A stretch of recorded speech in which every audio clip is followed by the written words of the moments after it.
नमस्कार दोस्तों, मैं राजकुमार मौर्य प्रखर इंडिया यूट्यूब मंच पे आपका स्वागत है। बहुत बड़ी खबर आ चुकी है उत्तर प्रदेश की राजनीति से, एनडीए से।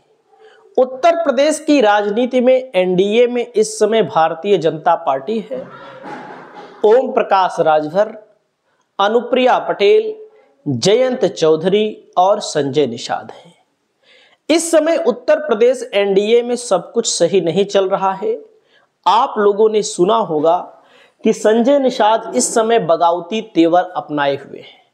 बगावती तेवर का मतलब है कि सरकार से नाराज है, क्योंकि उत्तर प्रदेश सरकार, केंद्र सरकार भारतीय जनता पार्टी की है, एनडीए की है, और इनको चाहिए आरक्षण, इनके समाज को चाहिए आरक्षण एससी वर्ग में। जो भारतीय जनता पार्टी ने इनसे वादा किया था, केंद्र में भारतीय जनता पार्टी की 11 साल की सरकार होने वाली है और राज्य में 8 साल की सरकार होने वाली है, लेकिन भारतीय जनता पार्टी ने संजय निषाद के समाज को जब आरक्षण नहीं दिया, तो संजय निषाद का समाज जो है वो भारतीय जनता पार्टी से काफी ज्यादा कट गया।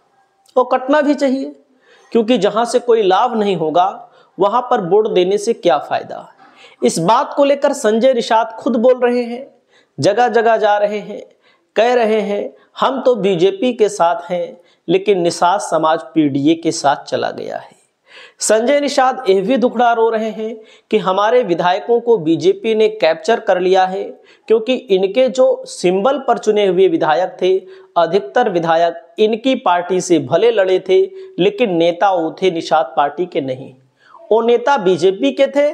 बीजेपी ने निषादों का वोट प्राप्त करने के लिए अपने लोगों को इनके सिंबल पर जब चुनाव लड़ाया, तो भारी तादाद में इनके विधायक भी जीते।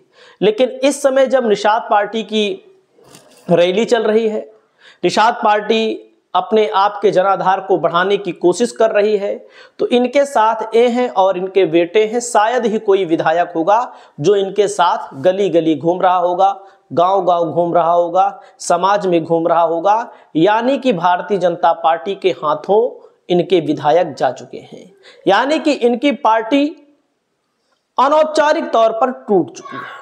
अनौपचारिक तौर पर, क्योंकि उस तरह से तोड़ने से कोई फायदा नहीं, और इनके विधायकों को भी लग चुका है कि इनका जनाधार खत्म हो गया।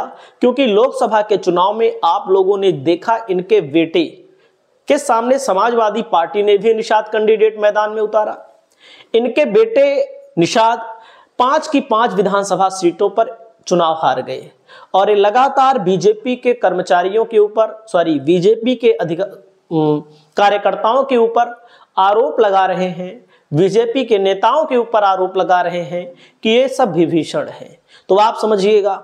वहीं पर आप लोग देख रहे हैं, इनका नाम है आशीष पटेल जी, जो अपना दल यस, अनुप्रिया पटेल के पति हैं, विधान परिषद के सदस्य हैं, उत्तर प्रदेश सरकार में मंत्री हैं।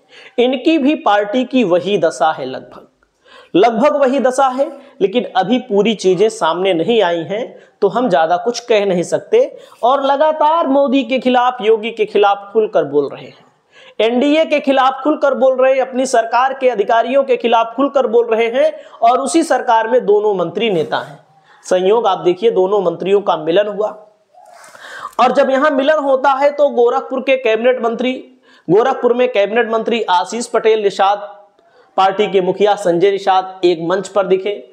आशीष पटेल ने कहा डॉक्टर संजय निषाद ही आरक्षण दिला सकते हैं। उन्होंने कहा लड़ेंगे तो जीतेंगे, नारा दिया। अब सोचो, सरकार है, कब दिलाएंगे आरक्षण? सरकार चली जाएगी तो 2027 का चुनाव आ जाएगा, तो 6 महीना पहले लॉलीपॉप लेने के लिए लोगों को आरक्षण मिलेगा, या तब भी दे दे तब भी अच्छा है, लेकिन हमको तो नहीं लगता है दिलवा पाएंगे। आशीष पटेल जी ने कहा हम डरते नहीं बल्कि आवाज उठाते हैं। बिल्कुल आवाज उठाएं। क्यों आवाज उठा रहे हैं? क्योंकि इनको भी अपनी पार्टी के अस्तित्व को लेकर कहीं ना कहीं शक हो गया है। क्यों शक हो गया है? कि 2024 में इनकी पत्नी चुनाव हारते हारते जीती है। जितनी बड़ी नेता है उतनी बड़ी जीत नहीं मिली है, ये सच्चाई है। और आप अगर हमारी राय से असंतुष्ट हैं तो आप लोग कमेंट करके बताइए। अनुप्रिया पटेल को मैं मान रहा था कम से कम 2 लाख 2.5 लाख वोटों से 1 लाख वोटों से जीतेंगी, 35,000 वोट। वो भी समाजवादी पार्टी ने का जो कैंडिडेट था रमेश बिंद, 15-20 दिन के अंदर चुनाव लड़ा व्यक्ति। 1 महीना मान लीजिए, 1 महीने में कौन सी तैयारी होती है लोकसभा में। हमको तो लगता है अगर पूरा 2-4 महीना तैयारी किए होते तो पक्का हार जाती चुनाव। अब की बार एक सांसद हैं, हालांकि मंत्री बनी हैं और इस समय सामाजिक मुद्दों को उठा रही हैं और उठाना चाहिए। 69,000 शिक्षक भर्ती का मुद्दा उठा रही हैं, आरक्षण संविधान का मुद्दा उठा रही हैं। तो जैसा कि एक धीरे सीधी बात है, इन लोग अब कहीं ना कहीं बीजेपी के साथ छोड़ने की तैयारी बना चुके हैं, मन बना चुके हैं पूरी तरह से। बीजेपी ज्यादा आनाकानी करती है 2027 के चुनाव तक तो ये लोग रहेंगे, क्योंकि मलाई खाना है, साफ साफ बात है। नेता है, नेता के पास जब पद नहीं रहेगा तो पीछे चलने वाले लोग भी नहीं रहेंगे, चाहे सत्ताधारी वाली पार्टी हो चाहे विपक्ष वाली पार्टी हो। पद रहता है तो लोग कुछ ना कुछ जुड़े रहते हैं, पद नहीं। मंत्रालय भी छीन लिया जाए, कितने लोग बचेंगे तो आप सोचिए। भले अगर मंत्री ना रहे, विधान परिषद के सदस्य ना रहे तो कितने लोग इनके पीछे रहेंगे, बहुत कम लोग रहेंगे। बहुत कम का मतलब होता है अब इनके लोग रहेंगे जो इनके सगे संबंधी हैं, बाकी अन्य लोग नहीं रहेंगे। वैसे मंत्री हैं, तमाम अधिकारी कर्मचारी दरवाजे पर आ रहे हैं, मंत्री जी का पैर छू रहे हैं, मंत्री जी भी फाइल दौड़ा रहे हैं। तो इसलिए ये लोग अभी 2027 तक बीजेपी के साथ मंत्री रहेंगे। और भाजपा में शामिल हुए कुछ निषाद नेताओं पर इन्होंने हमला बोला है। भाजपा में निषाद नेता कुछ शामिल हुए हैं और इन्होंने कहा है, कौन? संजय निषाद ने निषादों पर ही हमला बोलकर कहा है कि वही नेता जो सपा से आए हैं, बसपा से आए हैं, वे लोग ही आरक्षण को रुकवा रहे हैं, कह रहे हैं निषादों को आरक्षण ना दो।